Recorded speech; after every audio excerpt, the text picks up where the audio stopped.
राम नाम के चमत्कार। एक बार एक गांव में एक साधु रहता था। सारा दिन राम राम जपता रहता है और ढोलकी बजाकर कीर्तन करता रहता। उसकी कुटिया के पास जिस व्यक्ति का घर था वह उससे बहुत परेशान था। एक दिन वह व्यक्ति गुस्से में उस साधु की कुटिया में चला गया और कहने लगा कि तुम क्या दिन रात राम राम रटते रहते हो। तुम्हें तो कोई काम धंधा नहीं है, हमें तो कमाने जाना पड़ता है। तुम्हारी ढोलकी की आवाज़ से मैं सो नहीं पाता। साधु कहने लगा, तुम भी मेरे साथ राम राम जप के देखो, तब तुम्हें पता चलेगा कितना आनंद आता है।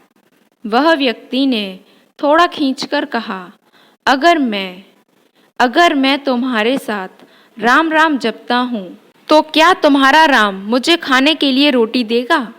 साधु कहने लगा कि मुझे तो राम नाम की लगन लगी है। मुझे तो राम जी की कृपा से हर रोज भोजन मिल ही जाता है। तुम भी राम राम जप के देख लो, मुझे भरोसा है भगवान तुझे खाने को जरूर देगा। वह आदमी उस साधु को चुनौती देता है कि मैं तुम्हारे साथ आज राम राम का भजन करता हूँ। अगर तुम्हारे राम ने आज मुझे रोटी खिला दी, सारी उम्र तुम्हारे राम की भक्ति में लगा दूंगा। अगर नहीं खिलाई तो तुम ढोलकी बजाना बंद कर दोगे। साधु कहता है कि मैंने तो निष्काम भाव से प्रभु राम की भक्ति की है, लेकिन फिर भी मुझे तुम्हारी चुनौती मंजूर है। वह व्यक्ति साधु के साथ बैठकर राम राम का जाप करता है और मन में निश्चय करता है कि चाहे कुछ हो जाए मैं आज भोजन नहीं करूँगा। देखता हूँ इसका राम मुझे कैसे भोजन कराता है। राम राम का भजन करने के बाद वह सोचता है कि अगर अब मैं घर जाता हूँ तो मेरी माँ और बीवी मुझसे खाने को कहेंगे और मुझे रोटी खानी पड़ सकती है, लेकिन मुझे साधु को चुनौती में हराना है। इसलिए वह घर जाने की बजाय गांव के पास के जंगल में चला जाता है। जंगल में एक पेड़ पर चढ़कर बैठ जाता है। वह सोचता है कि मैं सारा दिन इस पेड़ से उतरूंगा ही नहीं, अन्न का दाना भी नहीं खाऊंगा। इस तरह मैं साधु को हरा दूंगा और उसका ढोलकी बजाना बंद हो जाएगा। कुछ देर बाद उस जंगल में एक बंजारों की टोली गुजरती है। उन्हें भूख लगी होती है तो बंजारों का सरदार कहता है कि आग जलाकर यहीं पर खाना बना लो। अब खाना खाकर ही आगे बढ़ेंगे। खाना बनकर तैयार हो जाता है। बंजारे खाना खाने ही वाले होते हैं कि इतनी देर में बंजारों को सूचना मिलती है कि पीछे से डाकू आ रहे हैं। तो बंजारों का सरदार कहता है कि हमें यहाँ से चले जाना चाहिए, डाकू हमारा सब कुछ लूट सकते हैं। वे बंजारे खाना वहीं पर छोड़कर चले जाते हैं। वह आदमी पेड़ पर चढ़ा सब कुछ देख रहा था। कुछ समय बाद डाकू वहां पहुंच जाते हैं। भोजन को देखकर डाकू कहते हैं कि खुशबू तो बहुत अच्छी आ रही है, लेकिन यह भोजन किसने फिर बनाया? बनाने के बाद खाया क्यों नहीं?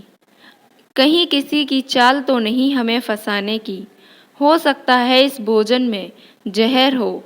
उसी समय डाकुओं के सरदार की नज़र उस व्यक्ति पर पड़ी। वह उसे नीचे आने का आदेश देता है।